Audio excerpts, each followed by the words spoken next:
The stars had watched the rise and fall of empires for billions of years. They had seen species crawl out of oceans, reach for the sky, and eventually touch the void between worlds. Most of those species were now dust and forgotten memories. But some had survived, some had grown powerful beyond measure, and some had decided that power gave them the right to rule over all others. The hegemony of the 12 stars was the oldest and most powerful alliance in the Orion arm of the galaxy. For 40,000 years, they had controlled hundreds of star systems. They had crushed rebellions, absorbed younger species, and eliminated any threat to their authority. The member species of the hegemony believed they were the chosen rulers of the cosmos. History, they thought, had proven them right.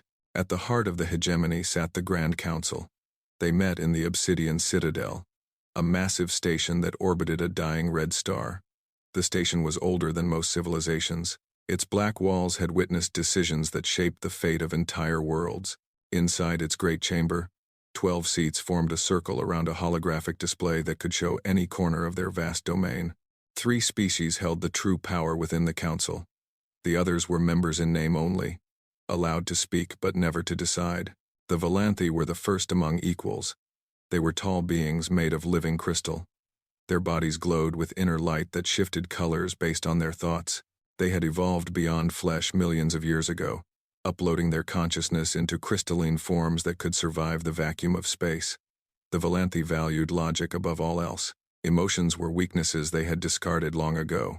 Their leader, Archon Velith, had guided the hegemony for 3,000 years with cold, calculated precision. The Krethvor were the warriors of the council.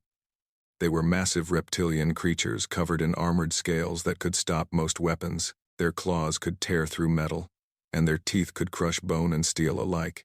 The Krethvor had conquered their home system through pure violence, and they had brought that violence to the stars. They commanded the hegemony's military fleets and took great pride in the species they had defeated. Admiral Krethax, the supreme military commander, kept a collection of skulls from every species he had personally helped to conquer. The Sindari were perhaps the most feared. They appeared almost fragile compared to the others. Their bodies were thin and gray, with 4 large black eyes that seemed to look through rather than at whatever they observed. But their true power lay in their minds. The Sindari were psionics. They could read thoughts, plant suggestions, and in extreme cases, shatter a being's sanity with pure mental force. They had no need for physical weapons when they could make enemies kill themselves with a thought. On this day, like many days before, the council had gathered to discuss a routine matter. A new species had been detected at the edge of hegemony space. This happened every few centuries. Young species would develop faster than light travel and stumble into the domain of their betters. The response was always the same: submit or die. Most submitted. The few who refused became warnings to others. The species calls itself human, reported the Sindari representative, her voice a whisper that somehow filled the entire chamber. They originate from a small planet in an unremarkable system. They call their world Earth. The holographic display shifted to show a blue and green planet orbiting a yellow star. It was beautiful in a simple way, covered in oceans and clouds. Data scrolled alongside the image, providing basic information about its inhabitants. How primitive, Archon Velith observed. His crystalline form pulsed with pale blue light, indicating mild curiosity. They have only recently achieved interstellar travel. Their first vessel crossed into our territory 3 cycles ago. The vessel was called the ESS Prometheus. The Sindari continued. We intercepted and scanned it before allowing it to retreat. Our analysis is complete. More data appeared on the display. Images of humans in various forms. Their biology, their technology, their society. Admiral Krethax leaned forward, his massive scaled body shifting in his seat. His yellow eyes studied the images with the look of a predator examining potential prey. They are soft, he growled. No natural armor, no claws, no venom. How did they even survive on their own world? They are tool users, the Sindari explained. They compensate for physical weakness with technology and numbers. Their intelligence is adequate but unremarkable. No psionic ability whatsoever. Their minds are completely closed to us, but only because there is nothing there to read. They think in simple, linear patterns. Lifespan? Archon Velith asked. Approximately 80 of their years, perhaps 100 with medical intervention. A sound that might have been laughter came from Admiral Krethax. 80 years? We have council members who have lived for 80,000. What can such brief creatures possibly accomplish? The Archon's form flickered with colors that indicated agreement. They are clearly no threat. Another minor species to be cataloged and controlled. What is their military capability? Limited, the Sindari replied. Our scans detected approximately 200 vessels capable of interstellar travel. Most are exploration or cargo ships.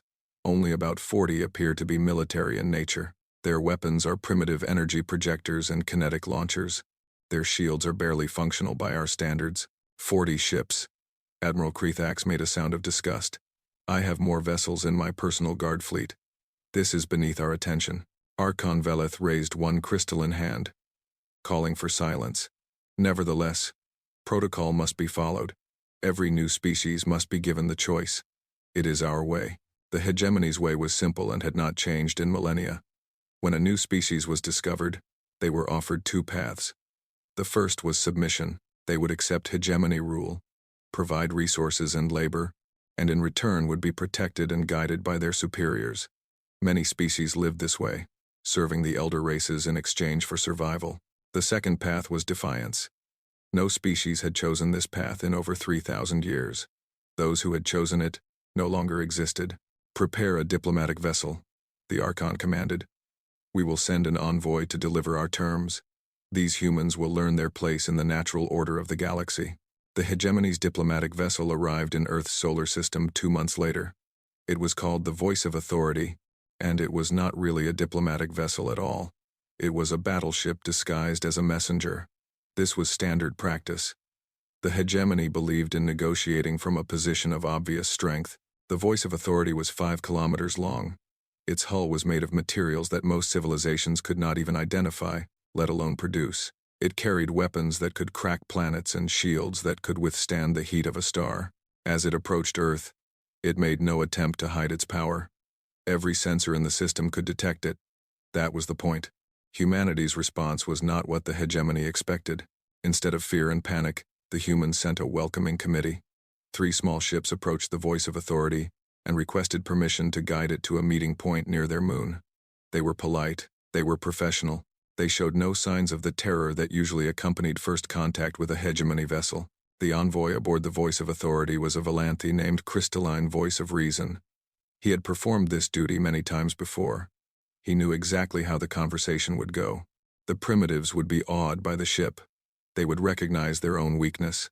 They would accept terms quickly to avoid destruction. It was always the same. The meeting took place in a space station orbiting Earth's moon. The humans called it Gateway Station. It was small and unimpressive compared to hegemony construction, but it was functional and clean. Human representatives waited in a conference room with large windows that showed both the moon below and Earth in the distance. Crystalline Voice of Reason entered the room with 4 Krethvor guards behind him. The guards were unnecessary, but they added to the impression of power. The humans in the room were military officers and government officials. They stood as the delegation entered, showing proper respect. I am Crystalline Voice of Reason, envoy of the hegemony of the 12 stars, the Valanthi announced. His form glowed with authority. I bring word from the Grand Council to the species known as humanity. A human female stepped forward. She wore a uniform decorated with medals and insignia that meant nothing to the envoy. I am Admiral Sarah Chen of the United Nations Space Command. On behalf of Earth and all human colonies, welcome to our system. We are honored to receive representatives of such an ancient civilization. The words were correct, but something in her tone was wrong. Crystalline Voice of Reason had heard countless species speak to him. Most trembled. Most could barely form words. This human spoke as if she were greeting an equal. You are aware of why I am here? The envoy asked. We have guesses, Admiral Chen replied. But please, enlighten us. Crystalline Voice of Reason projected a holographic document into the air between them. It contained the standard terms of submission, translated into the human language called English. The hegemony of the 12 stars has ruled this region of space for 40,000 years, he began, reciting words he had spoken many times. We have brought order to chaos. We have lifted primitive species from darkness. We have maintained peace through strength. Your species has now entered our domain. This requires a decision. Admiral Chen studied the document floating before her. Her face revealed nothing. You have two choices, the envoy continued. The first is to accept membership in the hegemony. You will acknowledge the authority of the Grand Council. You will provide resources and labor as required. In return, you will receive protection from all threats and access to technologies beyond your current understanding. Many species have chosen this path. They live in peace and prosperity under our guidance. And the second choice? Admiral Chen asked. There is no second choice that leads to survival. The room was silent for a long moment. The human officials looked at each other. Some whispered quietly. Crystalline voice of reason waited. He had seen this before. The realization of helplessness, the acceptance of reality. Admiral Chen turned back to face him. May we have time to consider your offer? You have one of your months. After that, if we have not received your submission, we will assume you have chosen the second path. That seems fair, Admiral Chen said. We will give you our answer. The envoy departed, Earth's system confused. The humans had not begged. They had not wept. They had not immediately agreed to terms. This was unusual but not concerning. Some species needed time to accept their fate. In the end, they all made the logical choice. 30 days later, a human vessel arrived at the edge of hegemony space. It carried a single message, addressed to the Grand Council. The Council gathered to receive humanity's answer. Archon Veleth projected the message for all to see. It was brief. To the hegemony of the 12 stars and its Grand Council. Humanity has considered your terms of submission. We recognize that you are ancient and powerful. We recognize that you have conquered many species. We recognize that refusing you may mean war. We decline. We did not reach for the stars to kneel before those who reached them first. We did not survive ice ages, plagues, world wars, and our own worst impulses to become servants of another species. We did not build ships to carry us across the void so that we could hand those ships to strangers and accept chains in return. You offer us peace through submission. We will find our own peace, or we will have none at all. You threaten us with war. We have been at war with ourselves since before we had fire. You do not frighten us. Humanity stands. We will not kneel. The message ended. The council chamber was silent. Then Archon Veleth laughed. It was a strange sound, coming from a being of living crystal. He had not laughed in centuries. Remarkable, he said. They actually refused. How refreshing. How utterly foolish. Admiral Krithax rose from his seat, his scales bristling with excitement. Give me the order, Archon. Let me remind the galaxy what happens to those who defy us. I will turn their little planet into a monument to their stupidity. The Archon's form pulsed with colors of amusement and contempt. Very well. Dispatch the third cleansing fleet. Show these humans the error of their choice. Leave nothing behind but a warning. It will be done, Admiral Krethax growled. Within 3 cycles, the species called humanity will exist only in our historical records. He left the chamber already planning the campaign. 200 warships. More than enough to destroy a civilization. The humans had no idea what was coming. They had signed their own death warrant with their arrogant little message. The other council members returned to their duties, already forgetting about the minor species that had dared to refuse them. In a few months, humanity would be gone, and the universe would continue as it always had, with the hegemony at its center. None of them could have known how wrong they were. In the Sol system, humanity was not waiting in fear. From the moment the hegemony's envoy had arrived, they had been preparing. They knew refusal meant war. They had refused anyway. Admiral Chen stood in the command center of Earth's new defense network, watching data scroll across dozens of screens. Around her, thousands of people worked with desperate purpose. Shipyards that had been building exploration vessels were now building warships.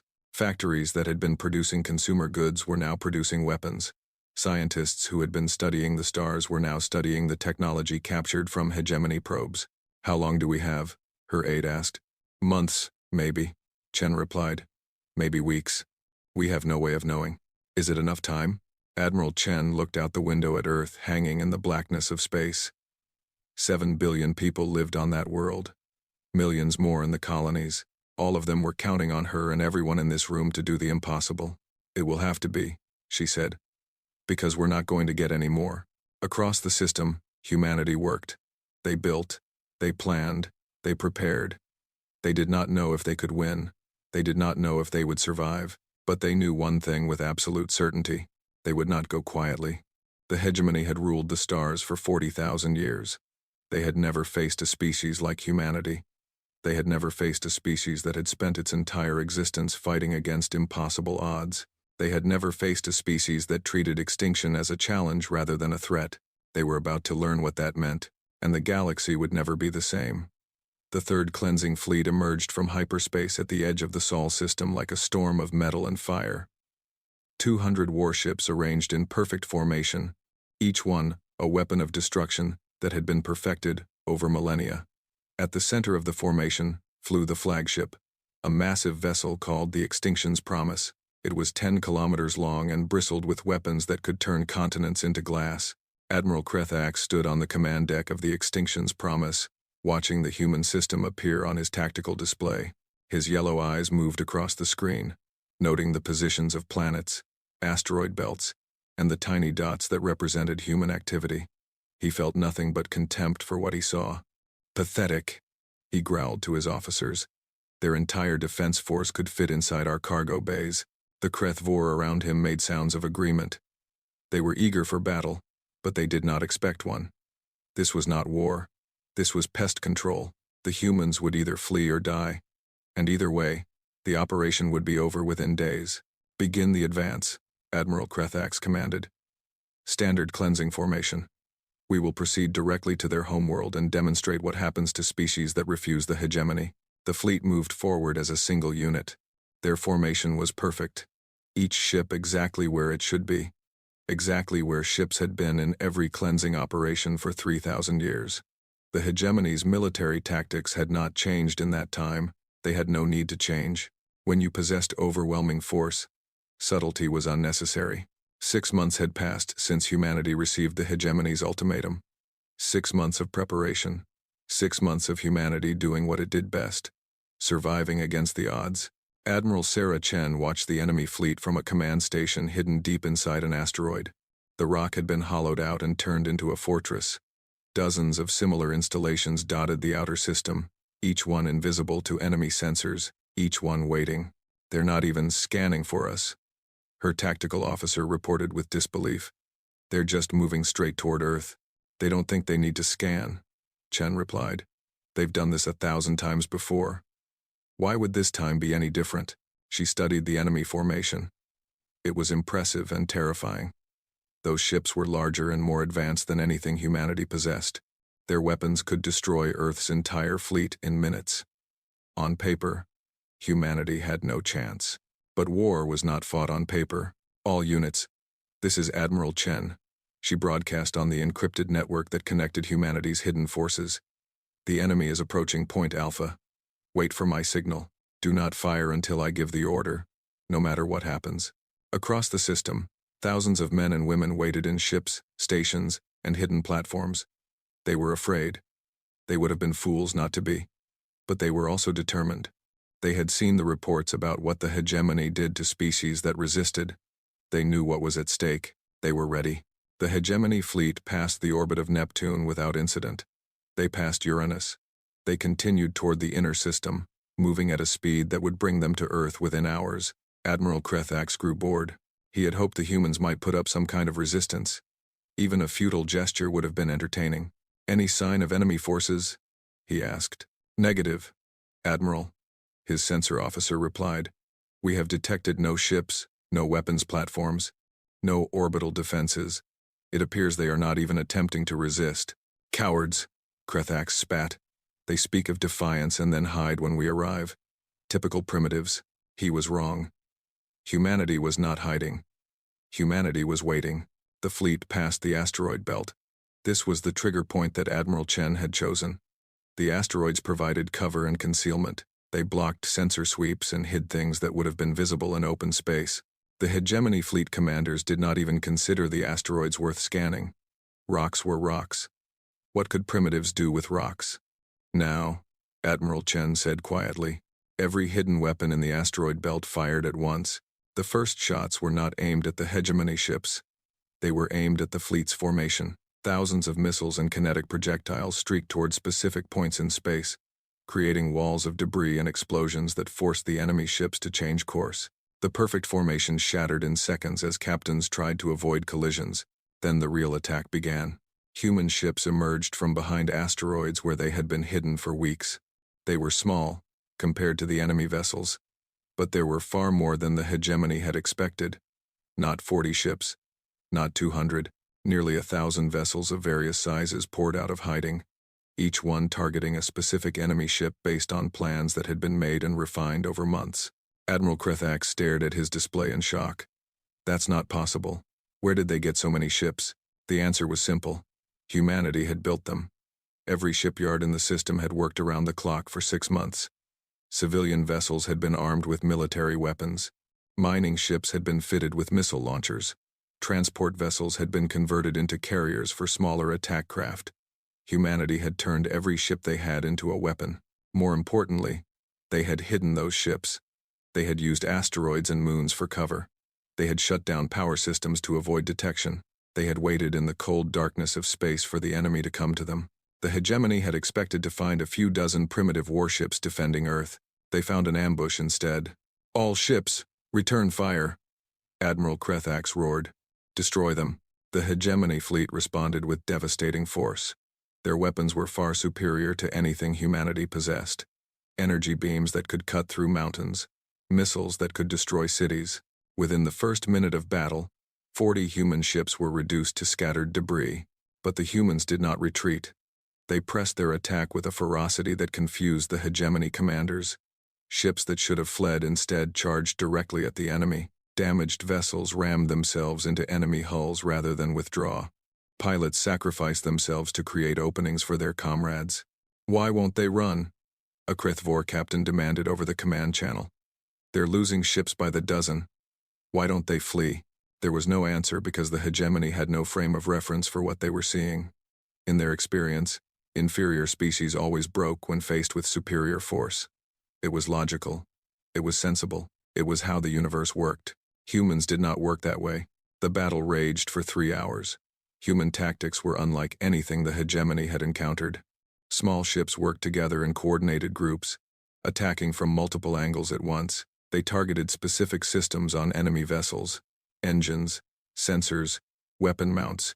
Rather than trying to destroy ships outright, they used the asteroids as cover, appearing and disappearing, making it impossible to track them all. When one human ship was destroyed, others would rush to collect escape pods, saving their comrades even under heavy fire. This baffled the hegemony completely. In their culture, the weak were left to die. Resources were not wasted on the fallen, but humans risked entire ships to save a handful of survivors. By the end of the 3rd hour, the impossible had happened. 12 hegemony ships had been destroyed. It was not a significant number compared to the 200 in the fleet. It was a tiny fraction of the enemy force, but it represented something that had not happened in 3,000 years. A cleansing fleet had taken casualties from a species it was supposed to be cleansing. Admiral Krethax stared at the tactical display showing the burning wreckage of his ships. Each one represented thousands of his warriors. Equipment that could not be easily replaced. Pride that had been damaged in ways that could not be measured. How? He whispered. They are primitives. How is this possible? The answer came from his tactical officer, who had been analyzing the human tactics throughout the battle. Admiral, they're not fighting like primitives. They're fighting like they've done this before. Their coordination is too precise. Their tactics are too refined. This is not improvisation. This is preparation. That's impossible. They only learned of our existence 6 months ago. 6 months was enough, the officer replied. They've been studying us, learning our patterns, identifying our weaknesses. Every attack they've made has been calculated to cause maximum damage with minimum resources. They knew exactly where to hit us. Admiral Krethax felt something he had not felt in centuries. Doubt. These creatures were not the helpless primitives he had expected. They were something else entirely. Admiral, we have a communication from the lead human vessel. Put it through. Admiral Chen's face appeared on the screen. She looked tired but unbroken. Behind her, her bridge crew worked with focused determination despite the losses they had suffered. Admiral Krethax, she said, your fleet has taken damage. Ours has taken more. But we're still here. We haven't run. We won't run. You can destroy every ship we have, and tomorrow there will be more. You can burn our cities, and we'll fight from the rubble. You can kill us by the millions, and the survivors will keep fighting. She leaned forward, her eyes hard. Is this really what you want? To bleed for every inch of space? To pay in ships and lives for a system that will never stop resisting? We're not your other conquests. We're humanity. Fighting is what we do. It's what we've always done. You will die. Admiral Krethax growled. All of you. Maybe, Chen admitted. Probably. But we'll take a lot of you with us. And when the next fleet comes, they'll face the same thing. And the next. And the next. Is humanity worth that price? She cut the transmission before he could respond. Admiral Krethax stared at the blank screen for a long moment. Then he turned to his communications officer. Send a message to the Grand Council. Tell them we have encountered unexpected resistance. Tell them we require reinforcements. Reinforcements, Admiral? For primitives? Just send the message. The Third Cleansing Fleet withdrew to the outer system to await support. They had not been defeated. They still outnumbered the humans and outgunned them completely. But they had been surprised, and surprise was not something the hegemony handled well. In the Sol system, humanity celebrated a victory that was not really a victory. They had lost 40 ships. Thousands of people had died. The enemy had only retreated temporarily. They would return with more ships, more weapons, more determination to prove that the natural order of the galaxy could not be challenged. But for one day, humanity had done the impossible. They had made an ancient and powerful enemy hesitate. They had proven that they were not easy prey. Admiral Chen addressed the survivors of the battle from her damaged flagship. What we did today has never been done before, she said.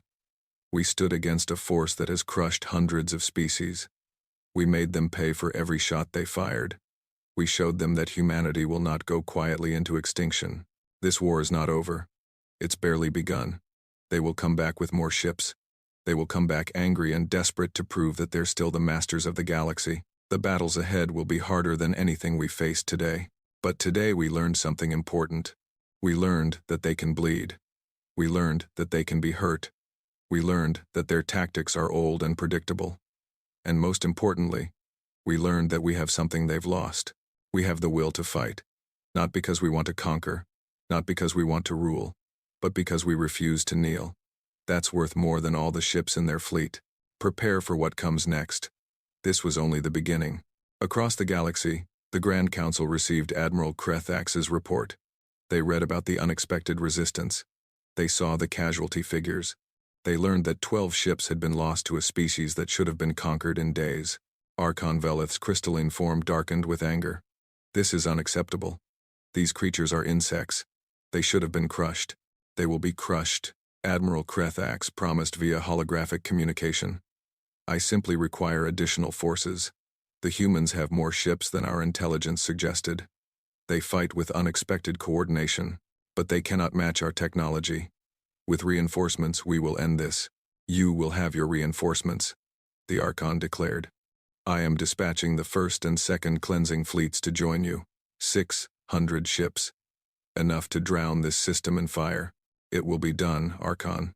Humanity will be a memory within the month. The transmission ended. The council members returned to their duties, confident that this minor setback would be corrected soon. The humans had fought well, surprisingly well, but they could not defy the inevitable. No species could, but one member of the council was not so certain. The Sindari representative lingered after the others departed. She had been reviewing the battle data, particularly the psychological profiles of the captured human communications. What she found disturbed her in ways she could not fully articulate. These humans fought without hope of victory. They sacrificed themselves for each other. They refused to surrender even when surrender was the only logical choice. This was not the behavior of a primitive species facing extinction. This was the behavior of a species that had faced extinction before, many times, and had survived anyway. She submitted a request for more intensive intelligence gathering. Someone needed to learn more about these humans, their history, their nature, what had made them into what they were. The council approved her request without much interest. They were already planning victory celebrations. They had no idea that the Sindari's investigation would reveal truths that would shake the foundations of the hegemony. The war had only just begun. And humanity was only getting started. The war had raged for 3 years. What was supposed to be a quick cleansing had become the longest conflict in recent hegemony history. Fleet after fleet had been sent to the Sol system. Fleet after fleet had returned damaged, diminished, or not at all. The humans should have been extinct by now. Every calculation, every prediction, every historical model said they should have been broken within the first month. They were outgunned, outproduced, and outmatched in every measurable way. And yet they kept fighting. They did more than fight. They improved. Human technology at the start of the war had been primitive. Their weapons were barely capable of scratching hegemony hull armor. Their shields were jokes. Their ships were slow and fragile. But with every battle, they learned. They captured enemy equipment and took it apart.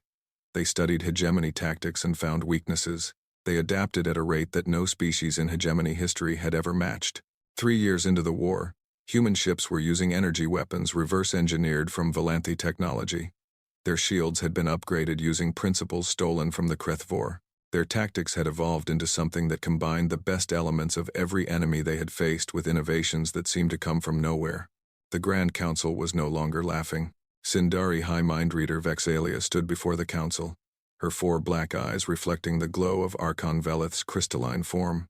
She had spent 2 years studying humanity. She had probed the minds of hundreds of captured humans. She had analyzed every piece of human culture, history, and psychology she could access. What she had found terrified her. "You asked me to investigate the nature of humanity," she began, her voice filling the chamber.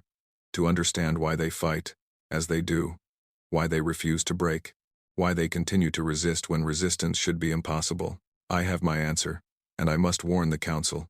It is not an answer you will want to hear." Archon Velith's form pulsed with impatience. "Speak, mind reader. We have no time for dramatic presentations. Our fleets are bleeding in that accursed system, while you play with words." Vexalia bowed her head slightly. "As you wish. I will be direct." She activated a holographic display that showed the planet Earth. It was not the peaceful blue sphere the Council had seen years before. Now it showed cities under attack, forests burning, and the scars of orbital bombardment. "Humanity is not a young species," she said. "They are not primitives who stumbled into the stars by accident. They are survivors. Their history is a continuous record of extinction-level events that they somehow endured." Images began to cycle through the display. Asteroid impacts, ice ages, supervolcanic eruptions, plagues that killed millions. Their planet has tried to kill them many times, and they survived. But that is not what makes them dangerous. The display shifted to show human history. Not their achievements, but their conflicts. Humans have been at war with each other for their entire existence as a species. The Council watched in growing disbelief as image after image appeared. Ancient battles with swords and spears, medieval sieges with catapults and battering rams, trenches filled with poison gas and machine gun fire, cities reduced to ash by conventional and nuclear weapons, tanks rolling across devastated landscapes, aircraft dropping bombs that burned everything they touched. "These are not wars against other species," Vexalia continued. "These are wars against themselves.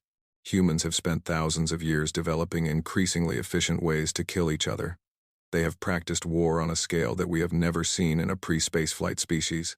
Admiral Krethax shifted uncomfortably. As the commander of the hegemony's military, he considered himself an expert on warfare, but the images on the display showed tactics and weapons that seemed designed by pure madness. "This is insanity," he growled. "What species wars against itself so viciously?" "Humans do," Vexalia replied. "And that is precisely the point.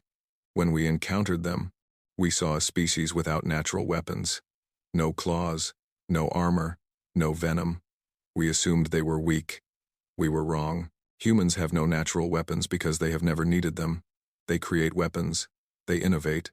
They adapt. Their entire evolutionary history has been a process of developing better ways to survive and to fight." The display showed a mushroom cloud rising over a city. "This is a nuclear weapon. Humans developed it 80 years before they achieved spaceflight. They created a device capable of destroying entire cities, and they used it on each other. Not as a last resort, not as a desperate measure, as a tactical choice. They created weapons capable of ending their own species, and they survived anyway. They did not destroy themselves. They learned to live with the threat of annihilation. Archon Velith's crystalline form flickered with colors that indicated deep concern. "You are saying that these creatures are insane?" "No," Vexalia said. "I am saying they are adapted to conditions that we cannot imagine. They have faced extinction so many times that they no longer fear it. They fight with nothing to lose because they have already lost everything and rebuilt. Again, and again, and again." She turned to face the council directly. "When I probed the minds of captured humans, I expected to find fear, terror of the hegemony, despair at their hopeless situation. Instead, I found something else entirely. I found anger. I found determination. I found a refusal to accept defeat that goes beyond logic or reason. And underneath all of that, I found memories. Racial memories passed down through generations. Memories of survival against impossible odds. Humans do not fight because they think they can win. They fight because they cannot accept the alternative. Submission is not in their nature. It has been bred out of them by thousands of years of conflict. Every human alive today is descended from ancestors who refused to give up, who kept fighting when all hope was lost, who survived because they simply would not die." The chamber was silent. The council members looked at each other with growing unease. Vexalia continued. "There is more. Humans are social creatures. They form bonds with each other that we have difficulty understanding. They will sacrifice themselves for their families, for their friends, for strangers they have never met, for ideas that exist only in their minds. In the battles we have fought, our commanders have noted that humans rescue their wounded. They risk ships to save a single escape pod. They do not leave their dead behind. This behavior makes no tactical sense. It wastes resources. It costs lives, but it terrifies their enemies." Admiral Krethax leaned forward. "Explain. When a hegemony soldier is wounded, they know they will be left behind if they cannot keep up. This is efficient. This is logical. But it also means our soldiers fight only for themselves. They have no expectation of help. Human soldiers fight knowing that their comrades will die to save them. They fight with absolute trust in each other. This makes them willing to take risks that no rational being would take. They advance into certain death because they believe their sacrifice will mean something. And it does. Their comrades remember. Their families remember. Their species remembers. We cannot match that. We have never been able to match that." The Archon's form was now dark with troubled colors. "What are you suggesting, Mind Reader? That we cannot defeat these creatures?" Vexalia hesitated. This was the part she had dreaded. "I am suggesting that victory may cost more than we are willing to pay. Humans will not surrender. They have made that clear. They will fight until they are all dead. Every single one of them. Men, women, children. They will turn their planet into a fortress and die defending it. And they will make us pay for every life we take. But that is not the worst part." She brought up a new display showing the territories surrounding Sol System. Several systems that had been under hegemony control were now marked with different colors. The humans have been communicating with our slave species.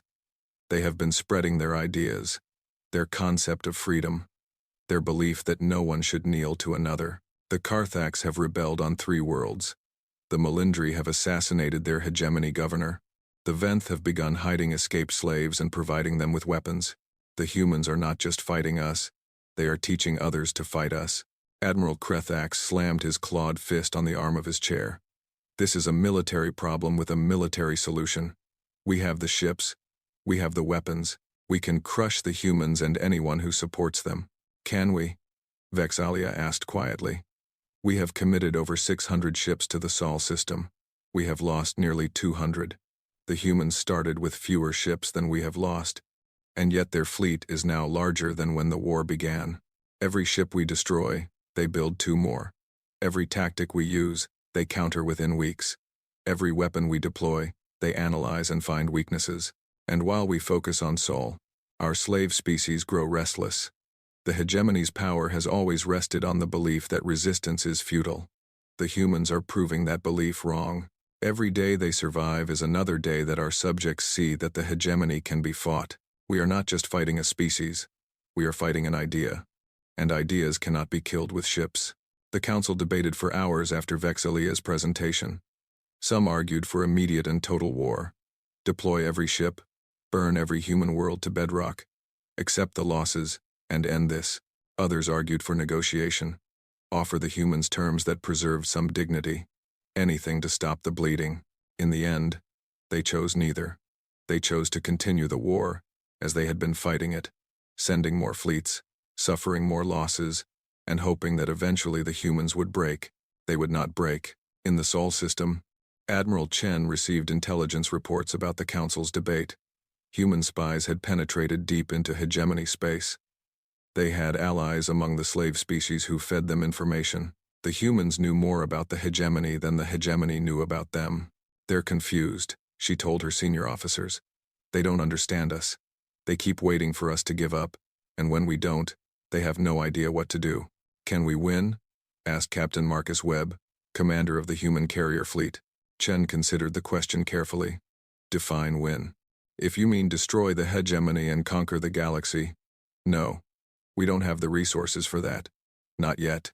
But if you mean survive, remain free, force them to accept that we're not going to be conquered, she smiled grimly. That we can do. We just have to keep doing what we've been doing. Adapt, fight, survive. Make them pay for every inch. The hegemony has ruled for 40,000 years because no one has ever seriously challenged them. Their tactics are old. Their thinking is rigid. They've forgotten how to deal with real opposition. We're going to remind them. The war continued.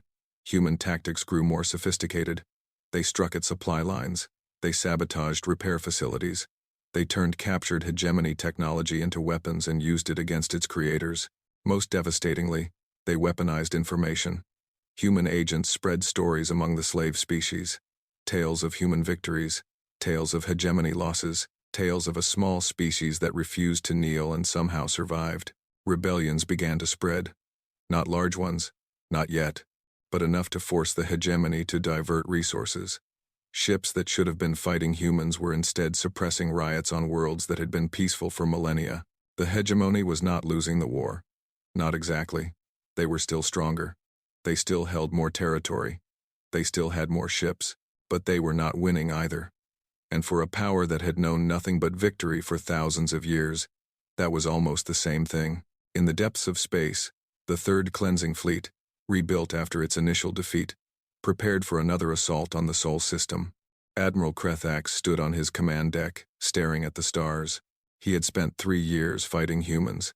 He had learned to respect them, even as he hated them. They were everything the Krethvor admired. Fierce, resourceful, relentless. In another universe, they might have been allies, but this was not that universe. He had his orders. The humans had to die. He just wished he was more confident that he could make that happen. Signal the fleet, he commanded. We move on Sol at first light. His officers acknowledged the order. Around him, 200 ships powered up their engines and prepared for another round of combat against an enemy that should have been long dead. The war was entering its 4th year, and humanity was still fighting. 5 years had passed since the first hegemony ship entered the Sol system. 5 years of war. 5 years of blood and fire and sacrifice. The galaxy had changed in ways that no one could have predicted. The hegemony still existed, but it was no longer the undisputed master of the stars. Cracks had appeared in its foundation. Slave species that had served obediently for millennia now whispered about freedom. Military commanders who had never known failure now questioned their strategies. The Grand Council, once united in arrogance, now fractured with blame and fear. Humanity had not only survived, humanity had grown. The human fleet that emerged from hyperspace above Valanthi Prime was not the desperate collection of converted civilian ships that had fought in the first battle. It was an armada, 3,000 vessels of war, each one built for a single purpose, to bring the fight to the enemy's doorstep. At the center of the formation flew the ESS Vengeance, humanity's first purpose-built dreadnought. It was 2 kilometers of armor, weapons, and righteous anger. Admiral Sarah Chen stood on its command deck, watching as the Valanthi homeworld appeared on her screens. It was beautiful, in its way. A world of crystal spires and geometric cities that caught the light of their sun and scattered it into rainbows. The Valanthi had built their civilization on pure logic and order. Everything was precise. Everything was controlled. Everything was perfect. Not for much longer. Admiral, her tactical officer reported, the hegemony defense fleet is moving to intercept. Approximately 400 vessels. They're forming a protective sphere around the planet. Chen nodded. 400 ships. The largest force the hegemony had assembled since the war began. They had stripped ships from border patrols, from occupation fleets, from every corner of their domain to defend their capital. Good, she said.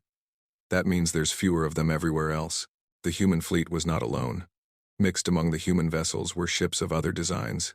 Carthax cruisers, Melindri frigates, Venth carriers, and dozens of other species that had risen up against the hegemony and joined humanity's cause. They called themselves the Liberation Alliance. 3 years ago, most of these species had been slaves. Now they were warriors, trained by humans, armed with human weapons, fighting for a future that humans had promised them, a future of freedom. All Alliance vessels. This is Admiral Chen, she broadcast across the combined fleet. Today we stand before the heart of the hegemony. For 40,000 years, the Valanthi have ruled from this world. They have decided who lives and who dies. They have crushed anyone who dared to challenge their authority. Today, we challenge it. Not because we want their power, not because we want revenge, but because the galaxy needs to know that tyranny can be defeated, that the strong do not always win, that freedom is not a gift from the powerful but a right that belongs to everyone. When this battle is over, the universe will never be the same. Whatever happens, we have already won that much. All ships, prepare for combat. The two fleets closed on each other. The hegemony formation was perfect. Each ship exactly where it should be according to tactical doctrine that had not changed in centuries. The human formation looked chaotic by comparison. Ships moving in groups that seemed random, but were actually calculated to confuse targeting systems. Archon Veleth watched from his command center on the planet's surface. His crystalline form pulsed with colors that reflected his emotional state. Anger, fear, and something he had not felt in 3,000 years. Uncertainty.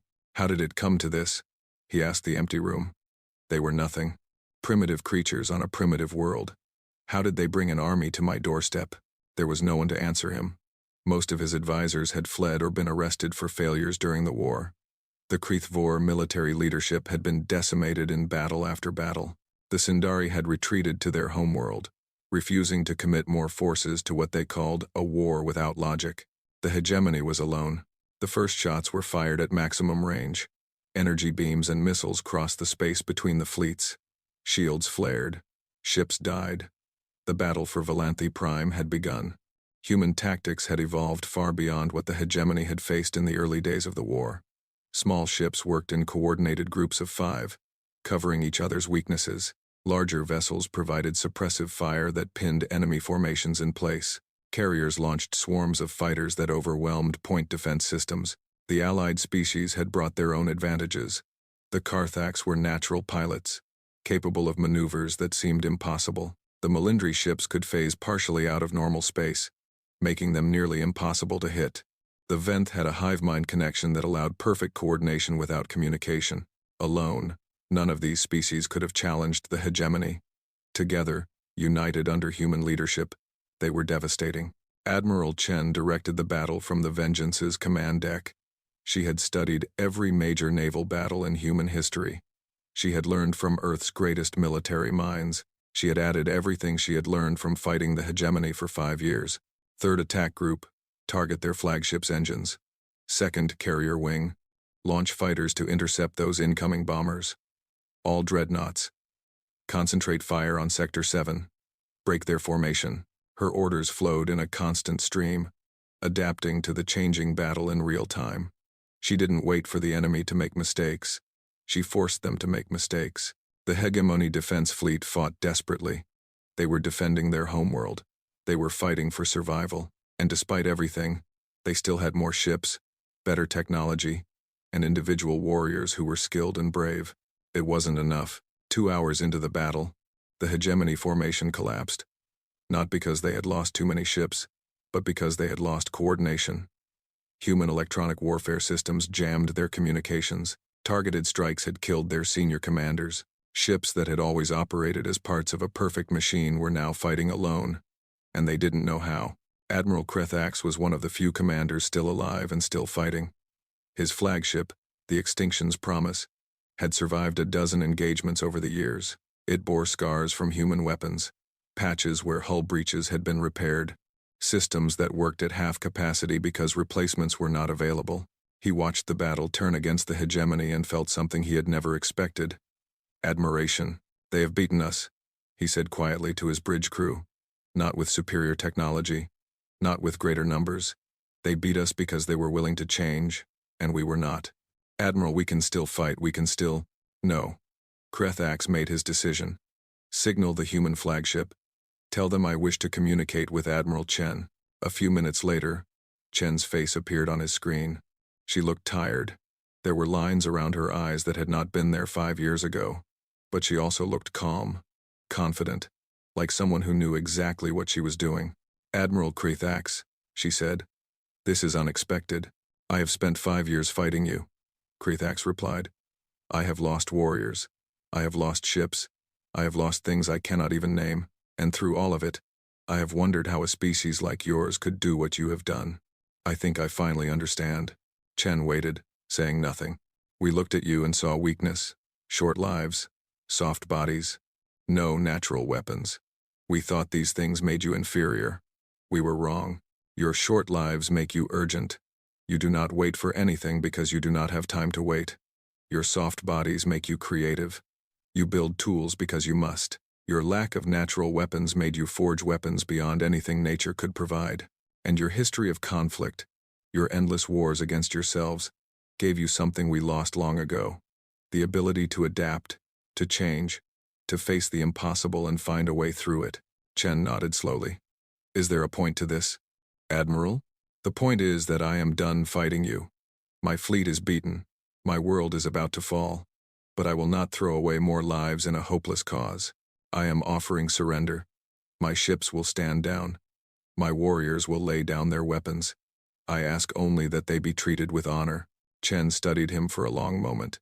In 5 years of war, no hegemony commander had ever surrendered. The very concept was foreign to their culture. For Krethax to offer this was more than a military decision. It was a complete rejection of everything he had believed. Your offer is accepted, she said. Your warriors will be treated with the honor they deserve. They fought well. They have nothing to be ashamed of.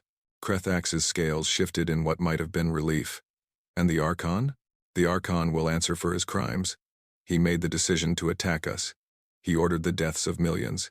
He must face consequences. I expected nothing less. Krethax ended the transmission and gave the order for his remaining ships to surrender. The battle was effectively over.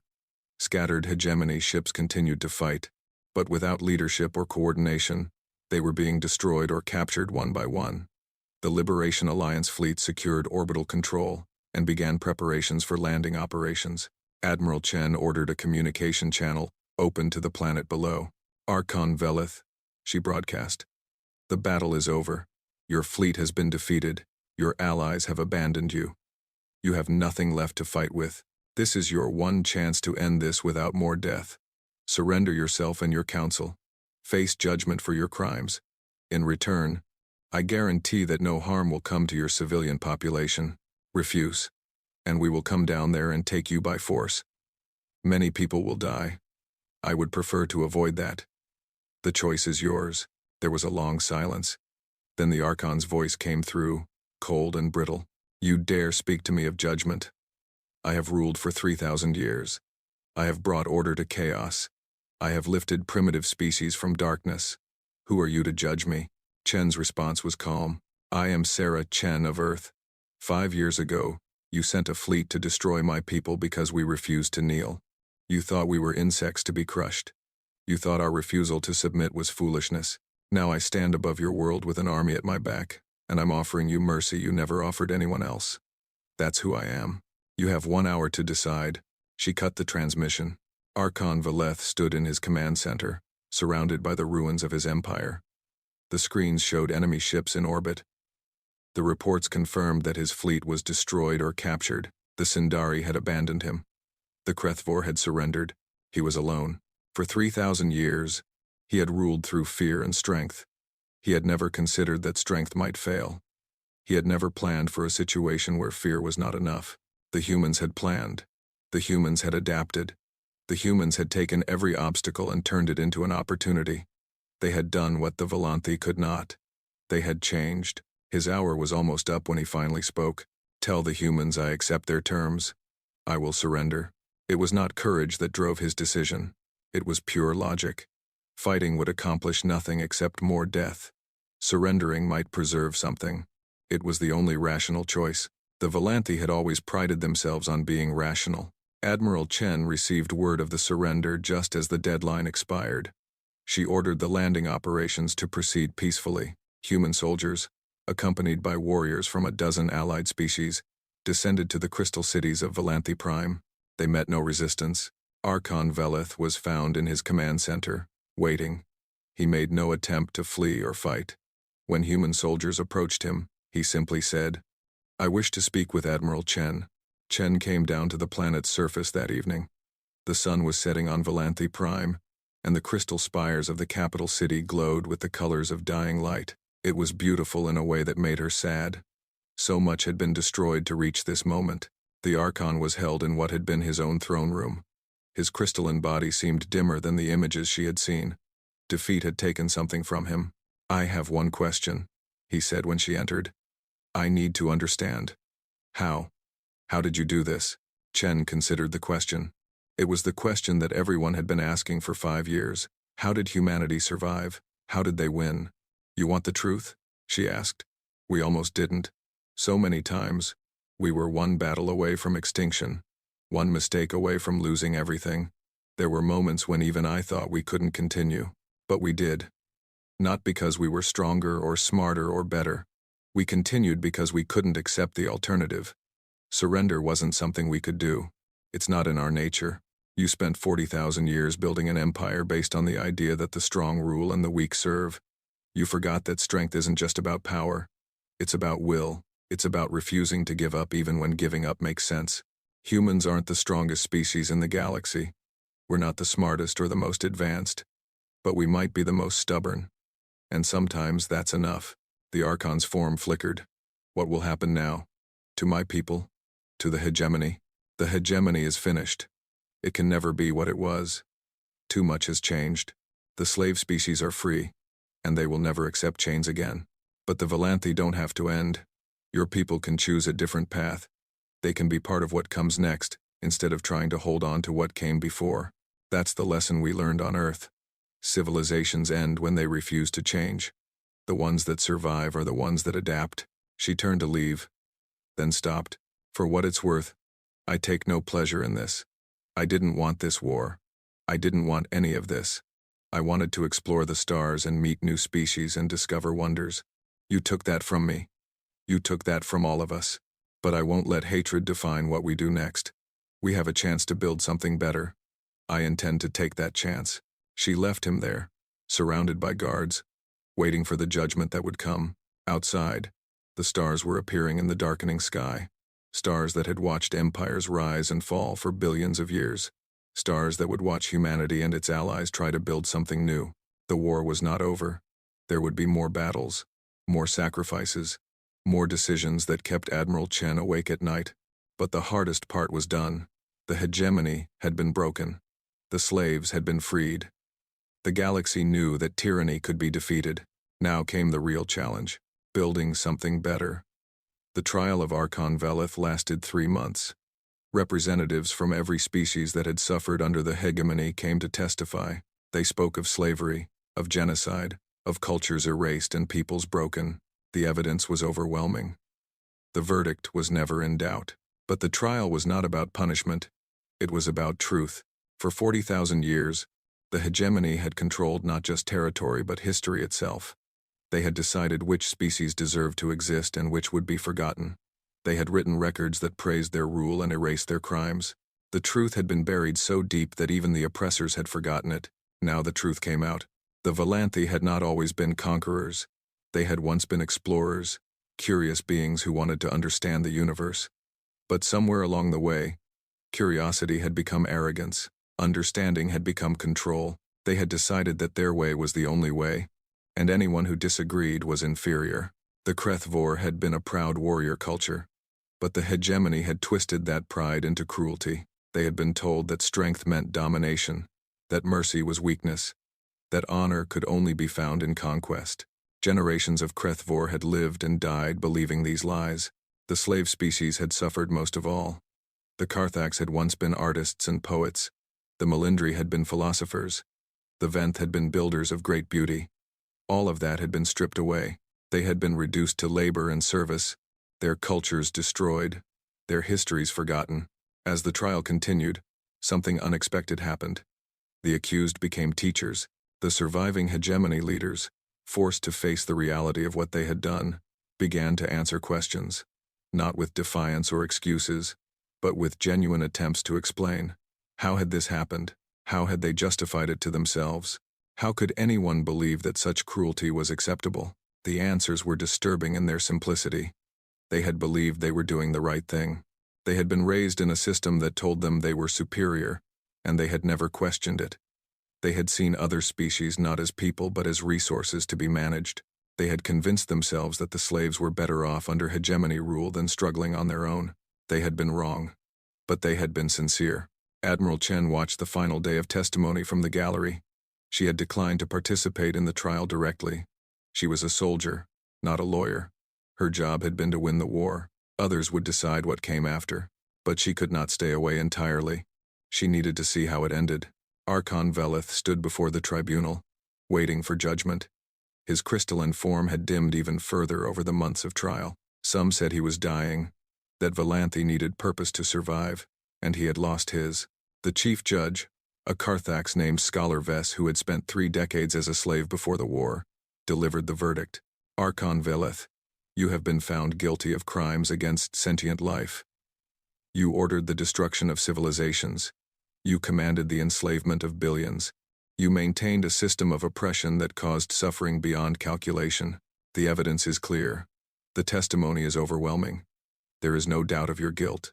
But judgment is not simply about guilt. It is about justice. And justice must consider not just what has been done, but what must be done. You are old, Archon. By Valanthe standards, you are ancient. You could be executed, but what would that accomplish? Another death added to millions? Revenge dressed as justice? Instead, you are sentenced to live. You will spend your remaining years in the archives of memory, recording everything you know about the hegemony, its crimes, its methods, its justifications. You will create a testament to what happened and why, so that future generations will understand how tyranny grows and how it can be prevented. Your knowledge will serve the future instead of destroying it. This is your sentence. This is your purpose. Veleth's form flickered with colors that the observers did not recognize. Surprise, perhaps. Or something else. You show mercy, he said. After everything I have done, you offer me purpose instead of death. Why? Scholar Vess leaned forward. Because mercy is what separates justice from revenge. The hegemony never understood that. We do. That is why we won. The trial ended. The galaxy began the long process of rebuilding. 1 year after the fall of Valanthe Prime, representatives from over 200 species gathered on a space station in neutral territory. The station had been built specifically for this moment. It was called Unity Station, and it hung in the void between the stars like a promise. Admiral Chen attended as Earth's representative. She had not wanted the role. She was tired of leadership, tired of decisions, tired of being the symbol of humanity's struggle. But her people had asked, and she could not refuse them. The purpose of the gathering was simple: to create something new. The hegemony was dead, but its territory remained. Hundreds of star systems, billions of people, resources and infrastructure that could not simply be abandoned. Some species wanted to divide everything equally. Others wanted to claim what they had conquered during the war. A few wanted revenge against the former hegemony species. The debates lasted for weeks. Chen listened more than she spoke. She had learned that wisdom often came from unexpected places. Finally, when the discussions had exhausted themselves without resolution, she stood to address the assembly. I have heard many proposals over the past weeks, she said. Many of them are reasonable. Many reflect the genuine needs and concerns of your peoples. But none of them answer the fundamental question: what do we want to become? The hegemony ruled through fear. They built an empire based on the idea that some species are better than others. That power gives the right to control, that the weak should serve the strong. We destroyed that empire. But if we simply divide its territory among ourselves, if we fight over resources and settle old grudges, then we have changed nothing. We will become exactly what we fought against. I did not lead humanity through 5 years of war so that we could become new tyrants. I did not watch my friends die so that we could replace one empire with another. Earth proposes something different, something that has never been tried on a galactic scale. She activated a holographic display that showed a document. It was lengthy and detailed, but its core was simple. We proposed the Galactic Concord, an alliance of equals. Every species has one voice, regardless of size or power. Decisions are made together, not imposed from above. Disputes are resolved through dialogue, not warfare. No species rules another. No species serves another. Trade is free. Movement is free. Ideas are free. It will not be easy. We are different from each other in countless ways. We have different values, different cultures, different needs, but we also have something in common. We all know what it means to be oppressed. We all know the value of freedom. We can build something better. Not perfect, not free from conflict, but better than what came before. The assembly was silent for a long moment. Then the Carthax representative rose. Earth asks us to trust each other, to put aside our fears and our grievances, to believe that cooperation is possible across the vast differences between us. This is difficult, perhaps impossible, but the Carthax remember what it was to be slaves. We remember what it was to have no voice. Earth gave us back our voice. Earth fought and bled and died so that we could stand here as free people. If Earth asks us to trust, then we will trust. The Carthax support the Concord. One by one, other species rose to add their support. The Melindri, the Venth, dozens of others, even some of the former hegemony species, those who had seen the truth during the trial, who wanted to be part of something better than what they had known. The vote was not unanimous. Some species refused to participate. Some departed to build their own futures alone. That was their right under the Concord. Freedom meant freedom to choose, even if the choice was to walk away. But most stayed. Most voted yes. Most decided to try. The Galactic Concord was born. Admiral Chen returned to Earth a hero. Parades were held. Monuments were built. Her name was spoken with reverence in schools and assemblies. She hated all of it. What she had done was not heroic. It was necessary. She had not saved humanity because she was special. She had done it because someone had to. And she was the one who was there. The real heroes were the ones who had not survived. The pilots who had rammed their ships into enemy vessels. The soldiers who had held defensive lines until they were overwhelmed.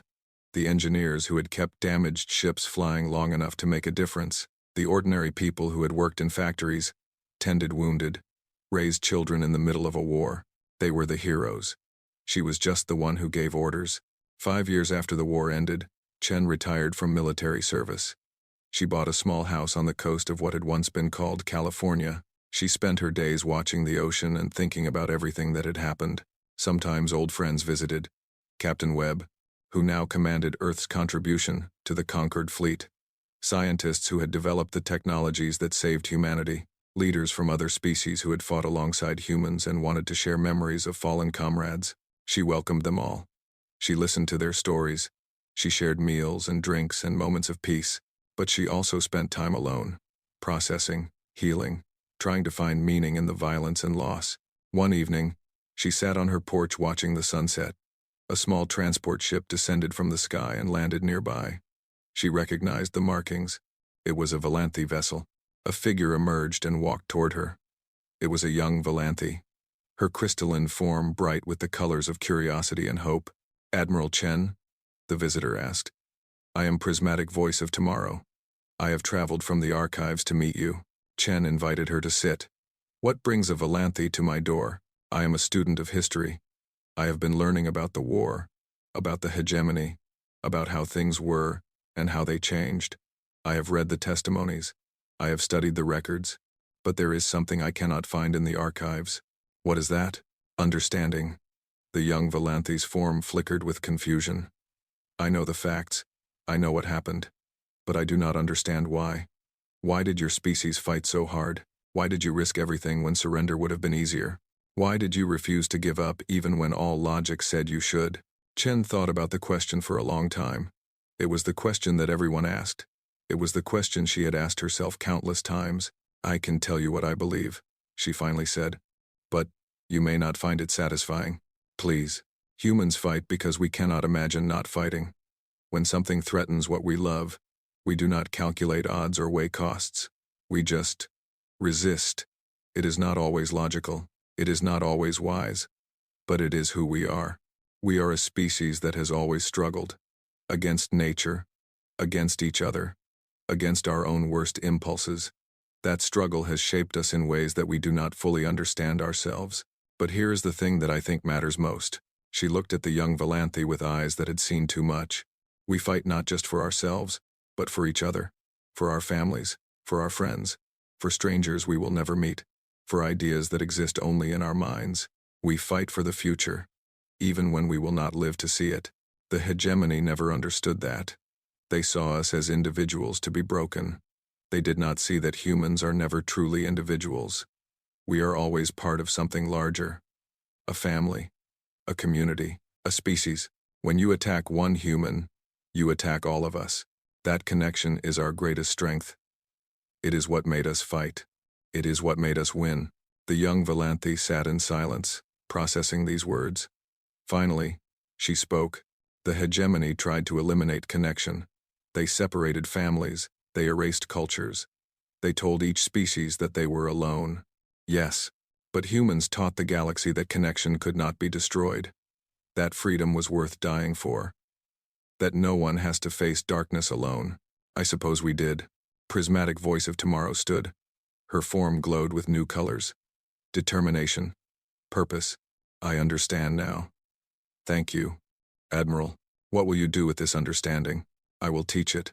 I will ensure that future generations know not just what happened, but why it matters.